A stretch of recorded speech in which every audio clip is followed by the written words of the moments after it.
that. I think, what everybody has said is so strong and so powerful. And you are right. And I think I definitely agree with my C when she talks about what is your purpose? What is our purpose? And then I also agree with you, if well, when you talk about, pouring into ourselves, loving ourselves. You have to be able to love yourself first. And that will enable you to be confident enough to be assertive, to be confident, to be able to speak. And I agree also with prophetess, multifaceted. Absolutely. We all wear many hats. Think about it. If you write down the list of things that you do, Yeah, yeah. so many. It will go And on and on and on. yeah, and people always ask, how do you do it? I'm sure you get that question. Yeah. How do you do it? How do you manage your All the children? time. How do you manage your work? How do you manage this? But God gives us the strength to be able to do each and everything that we're able to do. Okay, so how do you think our roles as women in society have evolved over the years compared to the days of Ya Santwa? I'll go with Marcy again. I'm not really sure whether it's evolved. It's become a lot more open. So far as I remember, women have always supported economically the homes. Women have always played an instrumental part in communities. Ya Santo is a story of that. What has changed is that our voices are resounding a bit more. We're demanding more a place at the table. But we've always been there.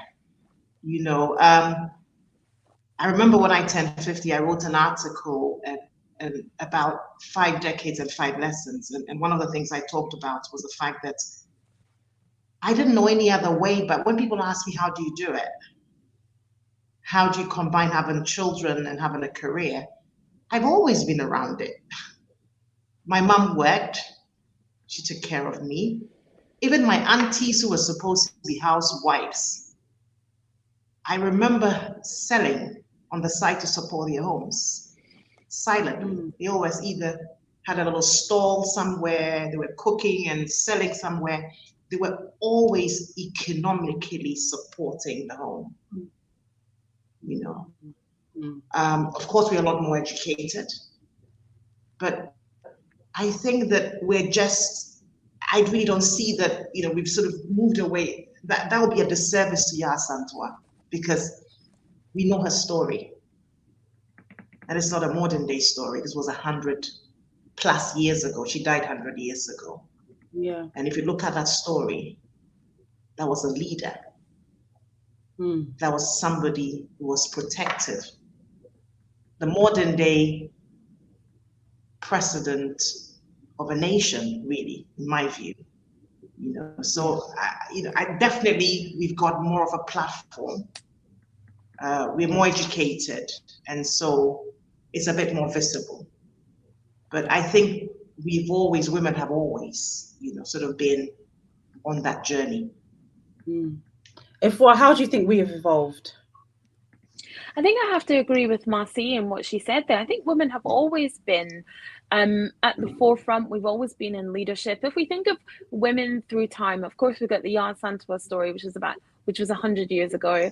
In the 1940s, here in the United Kingdom, where I am, when there was a world war, all the men went off to war and all the women stayed behind and filled in all the men's jobs and kept the homes going.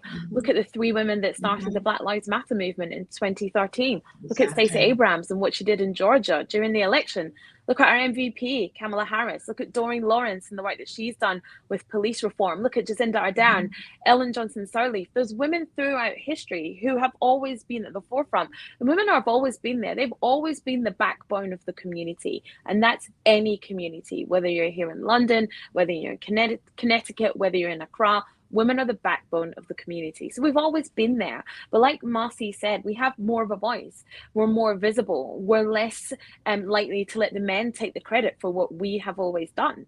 You know, we're much more, we have ownership. We have much more agency to say that actually, we kept this community going. We ran that country. We ran that campaign. We started that movement. So I think it's evolved in the sense that we have more agency, we have more control, and we are brave enough, much braver, to speak up and say, this is what we have done, what we have been doing, and what we'll continue to do. But women have always been the backbone, and will continue to be. Thank you. Thank you. Prophetess, anything to add to that?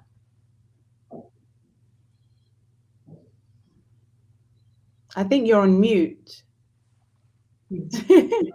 I would say I would agree with everyone across the board. And I would even take it a step further to say that we are now creating our own tables. I believe before, in Yasantua's days, it was a matter of when the king was not there, that's when she had to step up, and she did such a fabulous job of doing so. But now you see women creating their own tables. They're like, you won't let me sit here, but I'm going to create something so dynamic and so superb, and I don't have to be bitter to do it. And I can be all around fabulous. I can still love my children, love my husband, and still create something that is worth leaving when I die one day, a legacy that is worth it. And so I think women are stronger, they're bolder, they're more willing, they're more daring. The ideologies of past now, we look at it with a magnifying glass to see which ones we should take and which ones don't serve us anymore. Powerful, absolutely powerful. So would you say, does every woman qualify as a modern day Yasantua? I personally would say no. I believe that it's more of an inner thing. When you decide and you develop who you are, one in Christ, and you are able to stand on your bearings and you have an understanding of who you are, then you move in your lane. Most people, because they are either, and I'm happy and I love what you do because you're so celebrating of not just Ghanaians, but of women as well too.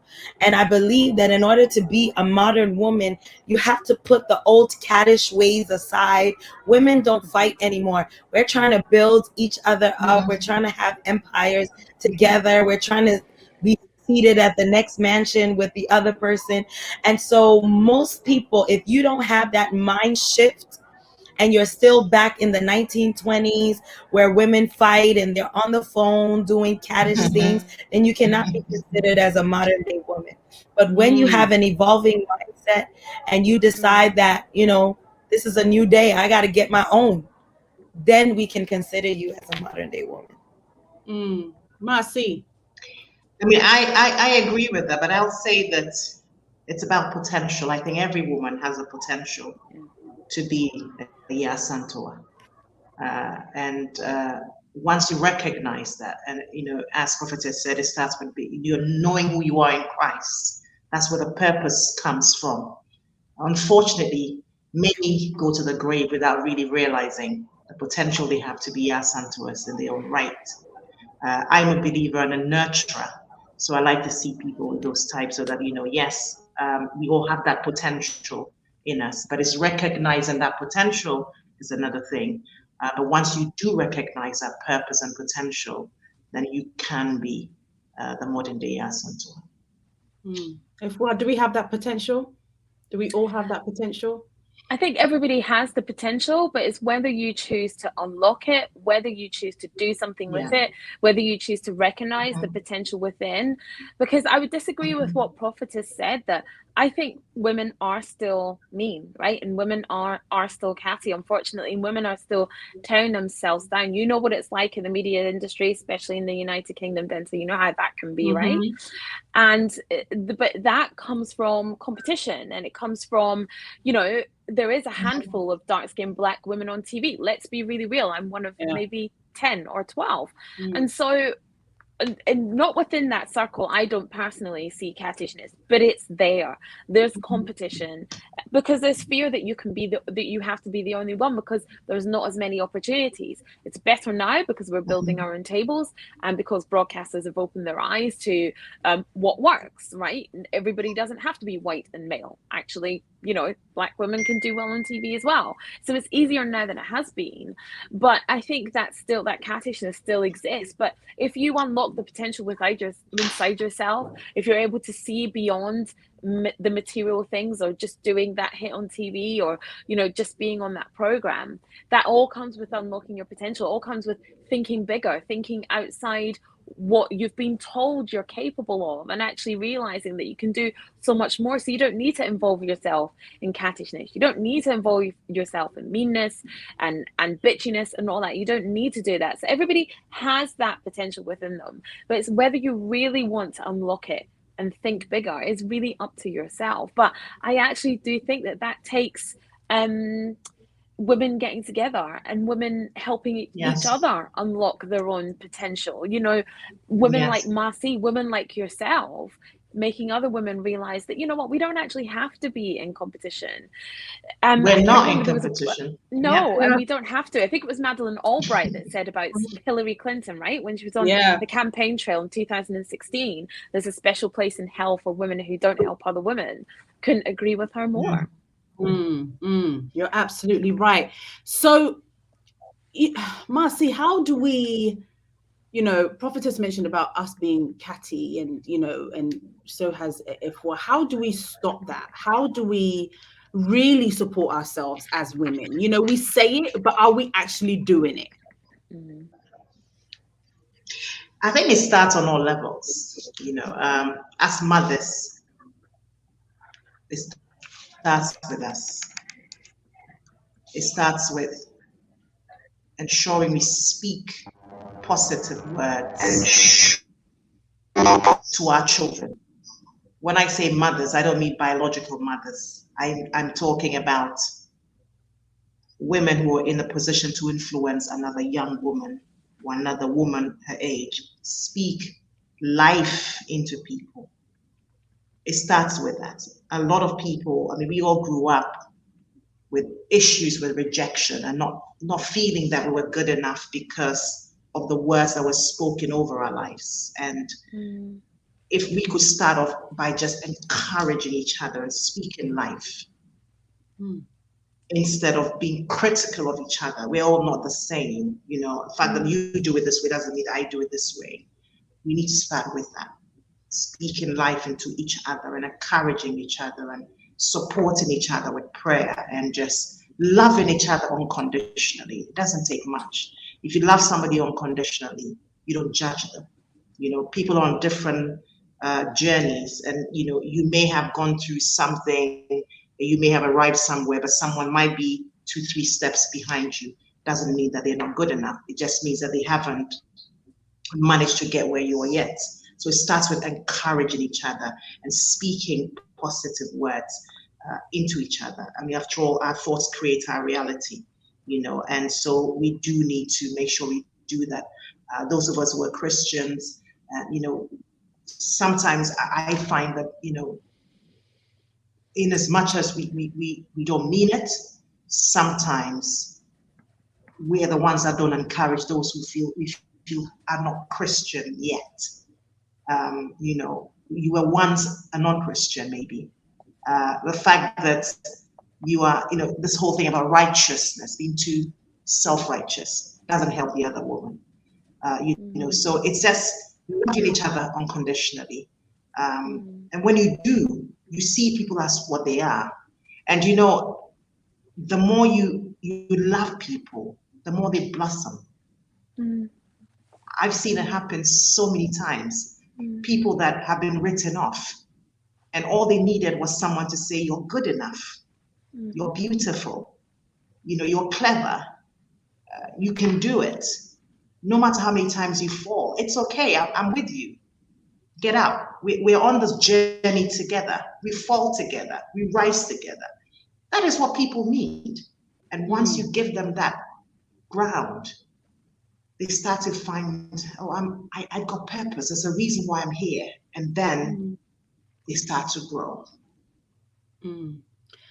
Prophetess Crystal Grace Ofori says, I don't really agree. Not everyone is a modern day Yasantua. You have to hone in on your own talents and activity to be dynamic. How do you see that comment? You're on mute. It's kind of mimicking off of what I did say, that not everyone is considered a modern day woman until there's a mind shift, until we see your hands to the plow, until we can see the evidence of your fruit. So I don't know if she was talking to me, but I did say that I don't agree that everyone is, until you begin to really find out who you personally are. Then we can consider you as that. Because I believe that once you understand and have an understanding of who you are, your true self comes out. You are not easily moved by people. You're not jealous. You're actually more encouraging. You're more at peace. When you're more at peace with yourself, you tend to encourage others. Yes. Couldn't agree more. Well, what do you think about this comment? The one about not everyone being a modern day Santwa? No, the one that's on the screen now. We are so challenged in every sector. Let's be compassionate with each other, ladies. We're on the same boat. Absolutely. Every single industry, every single sector, every single job, whether you work in the health service, whether you're a lawyer, whether you're in ministry, whether you're a journalist, everybody has their challenges. Every sector has their challenges. But you know what Marcy said about somebody just speaking goodness into your life, encouraging you, is so, so powerful. I actually welled up when she said that, because I think that is what I can recognize that in myself, actually, is that all you really need is someone to encourage you, to believe in you and your talents, and then it unlocks everything, and all of a sudden you see your potential. And when you believe in yourself, then everybody else does. And I think it comes back to what I was saying earlier on about choosing yourself and loving yourself. Until you love yourself, you can't expect anybody else to. Until you believe in your own talents, how can you expect anybody else to? Do you know what I mean? And I think that is just so important. I'm the type of person, my friends will always laugh at me for this. I'm the type of person, if I see a woman out and she's got a nice outfit, I'm going to stop you. I'm going to tell you that from head to foot, you look amazing. And I'm loving what you're wearing. I don't even want your outfit. I just need you to know that you look incredible. And that is free. It's free. And I love doing that. And then women do it to me.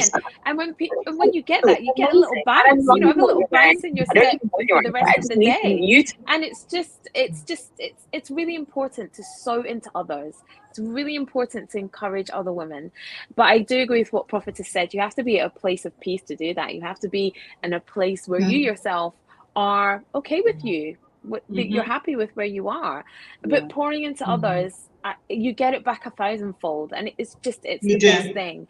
But if someone hadn't given me a chance, taken a chance on me in every single one of the opportunities I would have had, I wouldn't be sitting here where I am today. And I'm not paying lip service, but Denta, you were one of those people, you know, who nominated me for awards, who has always brought me in. You know, you blazed a trail for me to come through. Without women like yourself, I might not be on Good Morning Britain. I might not be doing all these things that I'm doing. It doesn't cost you anything, but it comes back 1,000-fold, and that's really important.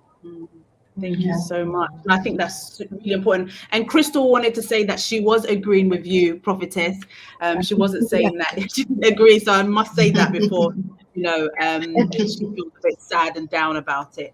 But, you know, who were your role models growing up, and why did they inspire you so much? I'll start with Afua. Oh, wow. That's a good question. I would say Moira Stewart, who was a legendary newsreader who was on British television. She was on BBC for years. She was definitely an inspiration to me. My mom, certainly, she's a nurse. She worked in the NHS for God knows how many, 30 or more years.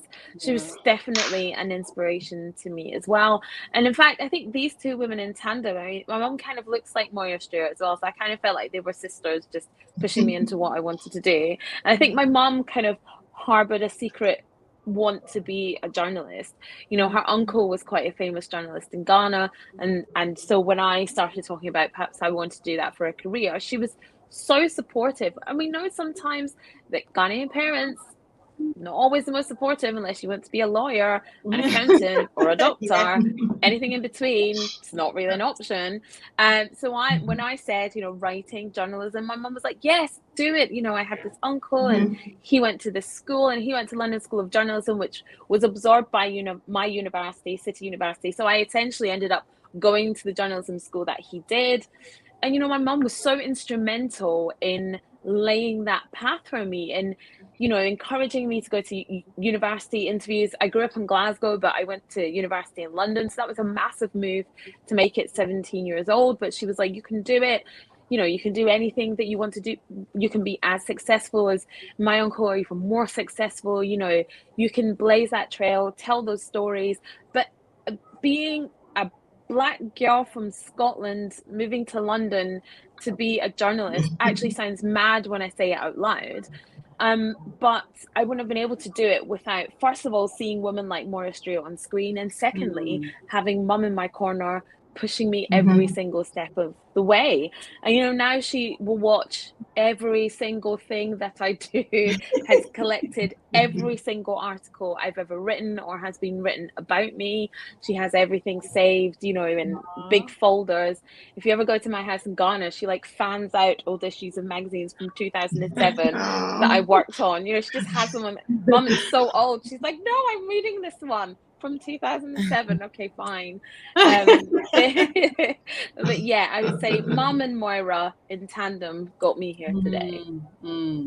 That's powerful. And I think I know who Ma sees one. I think it's your mother as well. Because at the definitely my mother. Yeah, of your speech, you mentioned that your mother was a Yasantua, so you had no choice than to be a Yasantua yourself. But I'll let you describe the reasons why you felt that your mum is your role model, and if you have any others as well. I mean, it wasn't just my mom. Definitely my grandmom. I think my grandmom first, because when I actually called my grandma mum and called my mom's sister growing up. So it was definitely my grandmother first, and then my mom, and I had other aunties. My godmother, rest her soul, she was Indian, married to my uncle, Auntie Adi. But interestingly, I had male role models too. As far back as I can remember, I had very strong male role models. I'm actually a lawyer today because I was surrounded by 3 very, very renowned lawyers when I was growing up. Sami Okujeto was one of them. Nutifafa Kwenye here, who's Elikem's father, was one of them. And then the late lawyer Akufu was one of them. So I definitely wanted to be like my uncles. I don't know whether that's odd, but looking back, I equally was encouraged by a lot of men in my life. And I've had breaks in my life throughout my career. That has not just been women. Men have played an instrumental part in my path. And of course, I feel like I've had 3 different phases of my life. Post my cancer journey, definitely my children. What have I ever achieved after the diagnosis? The will to want to live for those children. Definitely my children also are my role models. Wow. The fact that they had to just be there and see me go through what I went through and encourage me. I mean, my oldest daughter is also a journalist, as you know. She's one of the strongest people I know. My children are the strongest people I know, so they inspire me. I take inspiration from everybody. Denta, it's weird. So when I'm always asked this question, it always starts off with my mom, but I'm inspired by so many people that I pick from everybody, the good in everybody and the struggles people have gone through. And I'm inspired by all that is around me. Amazing. Thank you, Marcy. Prophetess, who is your role model? Well, I would say that we're all in the same boat when it comes to role models, I believe that my mom is one of my role models, probably the most significant one. And I say that because she also had 6 children as well too. My mom has been Oh able my to gosh. build. Yes, she has 6 children. So I have 5 other siblings. But she, was a wife, in the good times and the bad times. She was a good wife. She taught me certain things. Yeah. And then when it came to entrepreneurship, she used to sell all types of things. She would sell jewelry, you name it. My mom has sold it, lace and tamar. She's done it all. And so she taught me that, to have your own and to support your husband if you're going to be a helpmeet. And then she also, one of the reasons why I'm so strong in my faith is because of my mom again. I've seen her physically on her knees crying out for me, my marriage, my life, my schooling. And I was like 6 years old. I saw her literally crying out. And so when I saw her doing that, it inspired me. And she's one person, even now that I'm grown, I have a lot going on. I think my mom is one of the realest people I know because she'll tell me, Mommy, I messed up in this area of my life. This is what I did. And I don't want you to go down this path. I want you to make sure you're very vigilant that you don't say certain things or walk down this path. And I think that's so inspiring because many people, they don't have the benefit of their mom telling them that this is where I went wrong. It's most of the time, don't do this or don't do that, or they just pull away and say you're Yes. grown. But my mom, some way, somehow, has managed to still keep the boundary and still respect me as a woman. But she allows me to know where she fell short and how great she would have become if she would have done certain things. Yes. And I think she's so great for doing that because it encourages me, it inspires me. My mom is always there. Imagine your husband leaving you with 6 children. The lady has stood. She stood financially. She stood spiritually. She stood, and she still looks good. So that's where I get that. You gotta look good. I love that. I love that. So, all of you have mentioned your mothers. And so you as mothers, how are you creating the same thing for your children to be able to say, my mother was my inspiration? How are you doing this as mothers? For me, I would say, I have 2 girls, and my daughter, she's started Barbie dolls. Both of them love Barbie dolls, but I've been intentionally showing them that this black Barbie with Afro hair is beautiful. Like, I'm instilling certain things in them. I'm teaching them how to be respectful. I'm teaching them certain things now because the Bible says, spare the rod and you spoil the child. And so I'm being very, very much into training her the way she should go, or both of them for that matter. And when I'm doing something, even, if they were here right now, they probably would be sitting next to me and I would be explaining to them, Mommy just finished preaching, but now she has to do an interview. Sit with me. So I'm showing them the process. The Bible says, train up a child the way they should go. And when they grow, they won't depart from it. And so I truly believe that when you lead by example, then you have testimonies from your kids calling you Yes. blessed. And they Yeah. say that my mom, Yeah. is such a great woman. So Yes. Yeah. Absolutely, absolutely. I remember one time my son was doing something in school, and um I think it was like Black History, must have been, yeah, I think it was like Black History Month. And the teacher said to me, what do you do? Because your son wrote this amazing, piece about you. And like she said that she showed all the teachers because she was just like, what Nakwari, my oldest son, wrote was so inspiring that she Oh. had to show all the teachers because she was like, and then she came up to me, she goes, I've never actually asked you what you do, but what is it that you do? Because your son just wrote this amazing piece about you.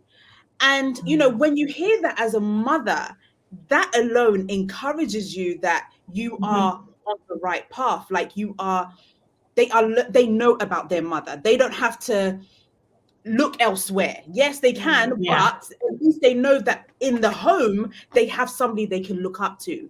And in the letter, the piece, he wrote that, he's going to take over Gooba.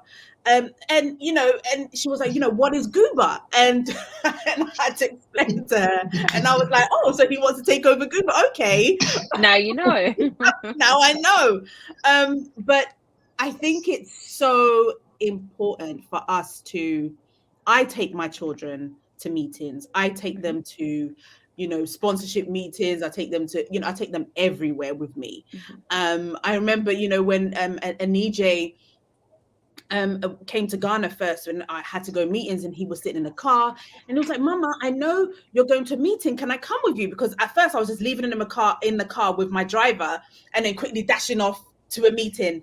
And then he was like, no, Mama, can I come? I'll sit, I promise, and I swear to you, every time that I took him to a meeting, there was more favor, because it was like, people are like, oh my goodness, Denta, yeah. And then he'll probably start making some noise, and it's like, okay, let me just quickly, sign this sponsorship very quickly. So actually there was no more questions about, about what the company's going to get, because it was just like, oh, you have to take care of him. Let me just quickly, sign the pack and get going. And so it's vital. And how are you doing it? Because your daughter is gorgeous, and I see her confidence, that you are instilling something in her. How are you doing it? You know what? I'm the same as you. I've from when she was 6 weeks old. So I got a job working at BBC One Extra doing entertainment reporting when I was 36 weeks pregnant. Can you imagine? And I was like, can I just defer? Just gonna pop out this baby and then I'll be back. And I started when she was 6 weeks old. I was only going in once a week, but I would take her in a baby carrier, and she met all the bands, Usher, Kings of Leon, whatever, when she was tiny. And I just used to take her with me. And I've always taken her with me. I've taken her on shoots. She is the best field producer you will ever find. If you ever need a field producer, Naima is your girl. She's so good. She'll be in the room with me when I'm doing live. She's done breakfast TV with me. It's all about showing her, first of all, that Mummy is using her voice in the right way. I want her to know that through all the things that happened with the resurgence of the Black Lives Matter movement last year, and every story that I've ever talked on, I want her to know that I was on the right side of history, and that she's able to trace back, and when Mummy stood up for this person, or Mummy said this, or Mummy spoke about that. And I'm going in actually to her school to talk about this for Black History Month on Tuesday. And I'm doing it with her class. And she's delighted. She's like, oh, Mummy is famous. And she's coming into school. She's like our Black History person of the day. But she's like real. And I'm like, okay, make it make sense. But I take her everywhere with me. I show her every side of the job, from when I'm on screen to when I'm writing scripts. I explain everything to her. But I also say to her, you don't have to necessarily do what I want to do, but anything you can do anything, and you're going to be the best at it. And I tell her that every single day. She wants to be a vet. So we wrote to the head of the Royal College, the Royal Society of Vets, and it happens to be a Black woman that I know. So they now keep in touch, and she's doing all the things that she needs to do to get to that goal when she's older. I think it's just about showing her that Mummy can do anything and do everything and still be mum, and that she can do that too. It's just instilling that confidence and showing her that, you can unlock your potential the same way that I did. And she's just, she's so much fun to have around. I love bringing her to work with me because she just makes it so joyous. And like I said, the best field producer out there, I'm telling you. Oh, amazing. Marcy, anything to add? Well, definitely lead by example. An example means opening up to your children and being truthful about the difficulties and the weaknesses that you have too. And the mistakes that you made too. And, Africans, we have this standard story that we usually tell our children of how we're always first in the class, and we were the best ever child, and all of that, and we lose it. You were it. You were it. You were worse than that daughter of yours. Please, Tell them about the struggles, how difficult it is. I have one son, I have 5 daughters. I would rather be the one they come to first, regardless of what they are going through. Even if they were on drugs, I would want my children to find solace in me and speaking to me about it first. I'd want to be the go-to person because I'm not judgmental. If they're struggling, I should be the one they come to first because they feel safe talking to me. They don't feel like they've got these high expectations of them. We've all made mistakes. We've all been young. We've all done dumb, stupid things. We've done all sorts of things.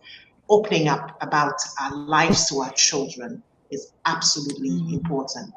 Because they tend to go. I've got adults now. My oldest daughter is nearly 29 and my last is 18. Some other stage where they're going through their own adult and struggles in their own lives. And sometimes they share things with me and I say, oh, I know I've been there. And they look at me and think, oh, really? It's like, yeah, of course I've been there. You thought I was all put together like this? No, I've been there. I've had insecurities. I've had doubts. I've had all sorts of things happen to me. I think it's important that we share those stories and experiences also with our children. And other people who look up to us as, role models and mentors. It goes beyond that. Let's be open and share the weaknesses also.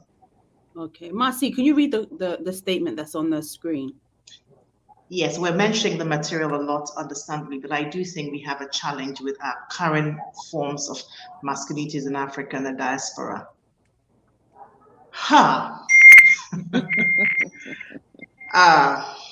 Yeah. What do I say to this? I would love a bit more what he means by different forms.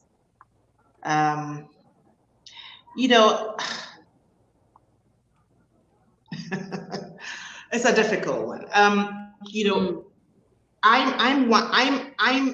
take my cue from the Bible when it comes to male and female roles, right? My mom always said, if I had to put it in the context of the family, that the man is the head of the home and the woman is the neck that turns the head. I've always believed in the corporate world that in as much as I'm fighting for a place at the table or I want to create my own table, I'm not in competition with no man because that's right. There's power in being feminine. So I've always treaded very cautiously when it comes to debates and conversations that seek to pitch men against women. Men have their roles. Unfortunately, there are a lot of men who also don't understand their roles as men, and equally women who also don't understand their roles as women. I think that I always go back to purpose, and I do it for a reason. Once you know what your purpose is as a man, you don't even fight women because you understand that your role is to protect women as God protects you. Okay, so I find this topic very difficult to talk about to a certain extent because I really don't believe in that pitching. The man and the women, look, within the corporate world, yes, there are a lot of issues that need to be fixed, right? Clearly. But I think she's come back to pointing the finger. Yes, we're not in competition, exactly. Yeah. Men and women can be partners together, exactly. Yeah. We're not in competition. Like I said before, in my career as a lawyer, the people who have actually helped me through this journey have been men and not women. I'm being very honest. I would say 80% of the people that I call mentors within the legal profession have been men. But I can understand that I just happen to have fallen within a circle of some females who probably didn't know what their purpose was and saw me as competition, maybe. They had their own journeys and they weren't at the right place in their own journeys. So it would have been unfortunate for me to expect them to feed into me when they're not for themselves, you know. So I've never really, so I think you're right, you know, we do need to work together. You know, and I find that on these platforms and many other platforms, there's always that man who comes in and, you know, men are equally rooting for us. Yes, there are quite a lot of them out there who are not doing the right thing, but have you thought about the fact that they also have issues to deal with? Mm-hmm. You know, they've been raised, you know, we find that in our generation, for instance, our mothers have raised a certain type of man. Okay, they were the strong women, and they spoiled their sons, but they made their daughters stronger. Mm-hmm. Because you know there's this dynamic going on where in my generation, for instance, I noticed that there are a lot of strong women because our mothers were trying to give us what they didn't have. And by doing that, some of them neglected their sons and spoiled their sons. So we're having to deal with some men who are not really standing in their masculinity. So, you know, we all have issues, whether male, female, and we need to deal with those issues and work together to make it happen. I mean, enough of the male bashing. Enough of the male bashing, guys. Prophetess, anything to add to that? I agree with Marcy 125%, if that's a thing. Because there's this rhetoric going around that there is supposed to be some unbalanced something. I think most of the time we see maybe one or two people who have gone through something and we like to generalize, but there are men out there. My husband, for instance, he actually pushes me to be and to do more than I even want to do sometimes. Yeah. And so that narrative sometimes Preach. Yeah, that narrative, it has to change at times because not all men were raised in a certain way. There are women who raise their men right. My husband, literally, he is holding, we're in church right now, as you can see, and he's holding the fort. He's talking to people, greeting people. He said, babe, go do what you got to do. There's not all men suppress women. And maybe because I'm a Christian and I would assume most of us are, if not, that's fine. But even in Christendom, I would assume that if I'm doing what I have to do, he's doing what he has to do. It's a cycle. I respect him. He loves me. And we continue. And there's no suppression. I'm the one who preached today. You know, most people can't work with their wives in ministry. I just finished laying down the mic, and that's why it took a while. They had to curl my hair over because I had sweated it out. And so there's a rhetoric that we need to stop. And not everyone is bold enough to say what Mama C said. Like, not all men are bad. If you had a bad experience or know of someone, let's not blanket the whole African men diaspora. No, there's good men in Africa, in the diaspora, who are of descent, who actually push the whole Yasan to our vision. Absolutely. And I need to add my husband to that pile because like you said, he Marcy, you know, he pushes like the dentard that you see is because of him, you know, and he allows me to be in LA right now for the last 2 weeks doing my thing. You know, he allows me to, you know, to fly. And even when I'm worried about, oh, maybe I'm spending too much time out, he's like, what? I've got this. You go and do this. You know, and so there are some great men out there who will encourage you, who will push you. And you know, we just need to know our roles, like Marcy said, you know. And I think that, you know, we shouldn't, like you said, there's lots of men that's in my life that push me as well, that encourage me all the time. But I think that, you know, this topic is about Yasantua, but it doesn't mean that we are putting the men down. We're just talking about how powerful us women are. You know, we're not putting any man down at all in this topic. So we need to make sure that that's, you know, very, very clear out there. So, you know, I know we've gone over time because and lots of people are like very engaging with the conversation. But I'll ask 2 more questions and then we will wrap it up. Let me see which one I should go to because I had loads of questions.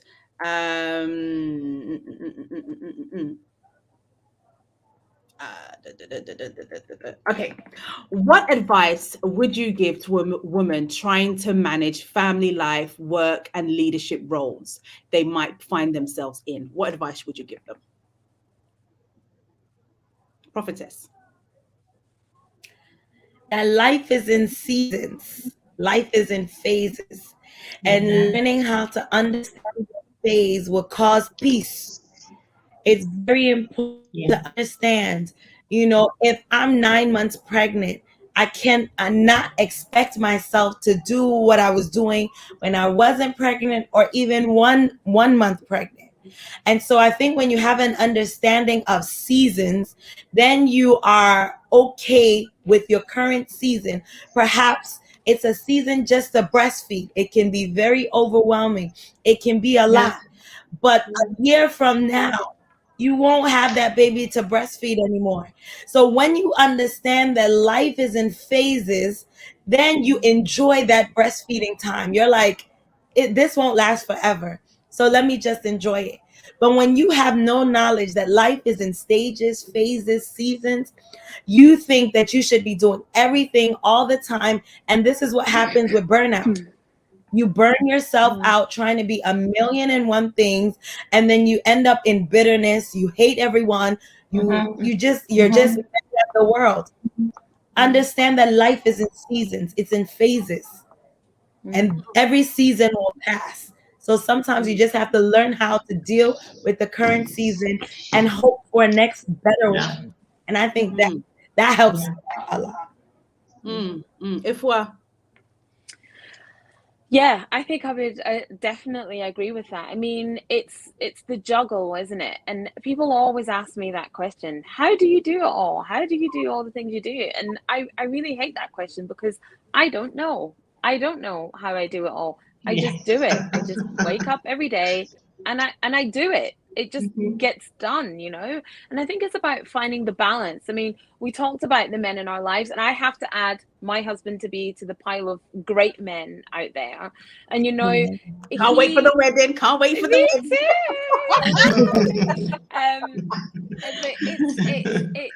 It really helps you unlock your potential even more when you find yourself someone who's genuinely got your back, who pushes you to do the things you've always wanted to do, who makes it easy for you to be in LA for 2 weeks, to go from Ghana to London to Kigali and back and do all the things that you want to do, to push yourself further.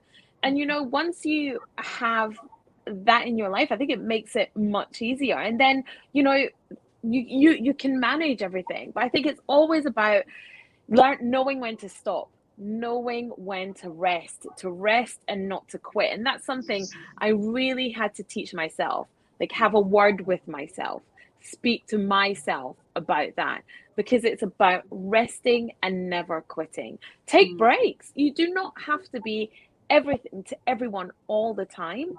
Sometimes it's okay to just be you in your pajamas, watching Netflix, eating popcorn, and not doing that live, not writing that article, not talking about that topic. It's actually okay to say no. And there's power in no. And there's power in reclaiming time for yourself to sow back into yourself so you can pour into others. So yeah, I guess that's what I would say. Yes. I love that. Marcy. Okay, I mean, I think you all said what I was going to say. What I'll add to it is, look, the seasons make so much sense. You know, for me, it's knowing what season you're in. I'm about to turn 52, and I've got an article coming out which I'm going to title 52 or 25 doesn't matter. And the reason I'm writing this is because sometimes we feel like time is running away. You know, even in my career, I've always had my children had a career, but I've been in the past a bit resentful because I wish I could do a lot more, but because I had children, it was difficult to juggle it. And sometimes God will do things to stop you in your tracks. One of those, was when about 10 years ago, I had to relocate the kids back to England after setting up a very successful law firm in Ghana. And then for health reasons, I had to move back to the UK. And I thought God was taking me back, but God needed me for that season. And the season was to be with my children.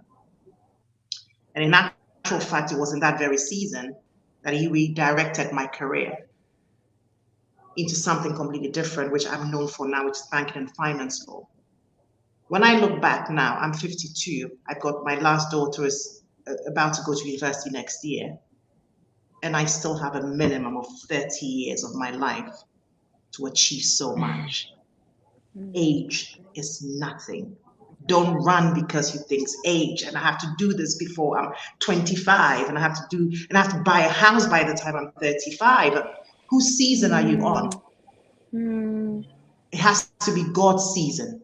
And God's season for you is not the same as His season for Prophetess Leslie, or we all on our own, and stop comparing each other. Okay, so she got married at 25 and had 5 children. And she had a career at 25. Everybody has a season, and you're not perfect. So sometimes, the gift of saying no, I had to learn the gift of saying no at some point where, and knowing that saying no was expressing love, because I was a yes person. I couldn't say no to anybody. Can you do this for me? Yes, I can. Even to my children. I've learned the gift of saying no, so that's what I'll add to it. It's knowing the season in which you are. Absolutely. I'll just go to, somebody sent me this. Elon Musk at the age of 23 had just $1. 2021 at the age of 50, he has 200 billion. So age, like Marcy says, it does not matter. Everybody will have their season and everybody's journey is different, right? Yep. Every single one of us, his journey is different. We've all been through something different. And I think that, it's important to embrace that, that yes, you look up to Marcy and you respect Marcy's journey, but your one's going to be different. Your one is going to be different. So my last question is, when we are celebrating your 100 years legacy, what would you want your legacy to be? I'll start with F1. Oh, what would I love this question actually when I thought when you sent me them. I think my legacy would be that I was someone who gave a voice to the voiceless.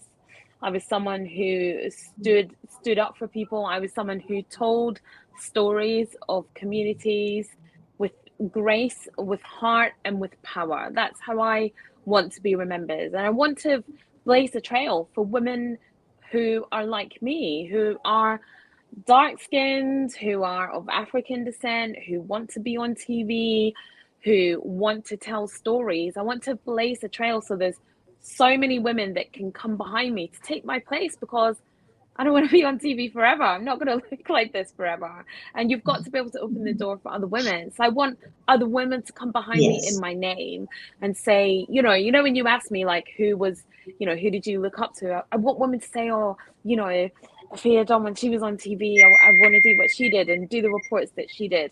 So I want to blaze a trail and make space for more women like me to tell stories that are important, stories that need to be told, and give a voice to the voiceless. Beautiful, beautiful, absolutely beautiful. Marcy.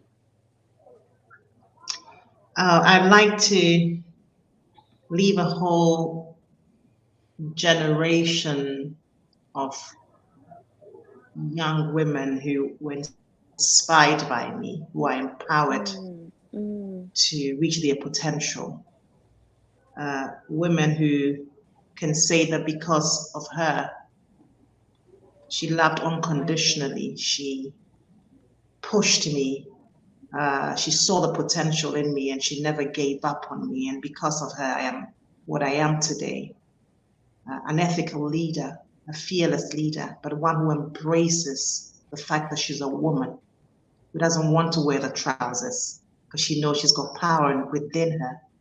Yes. I also want to influence a generation of young men who understand their roles in society, and also would say, because of this woman, I was able to walk in my purpose as a man and do the right things as a man and support other women. I've come to realize after the age of 50 that my gift is in inspiring and empowering and nurturing.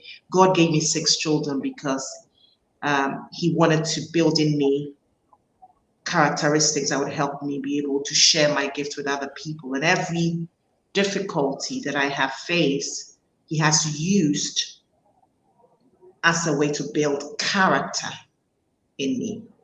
Whether it was tenacity, whether it was when I was bankrupt, whatever it was, he was teaching me and preparing me. And if we start looking at our lives as that, then look, in this journey, even what we call difficult, God is using it to teach us so that he can equip us to live our purpose. And my purpose is to tell each and every one of you listening to me that go deep within yourself and find your God-given purpose. And you are special. Remember that. You're special. That's what I want to be remembered for. Thank you, Marcy. Thank you so much. Prophetess, how would you like to be remembered? Phenomenal answers, very inspiring. I would agree with them and also add that, the Bible says that a good man leaves an inheritance for his children's children, Proverbs 13:22. And I want to leave a legacy for men and women, not just women. And I want to leave a legacy that proves that you can coexist and still succeed. I would like to leave an abstract legacy that someone can say that that lady that once was a light. She inspired me to think out the box. She inspired me to go against the grain. She inspired me to love the Lord.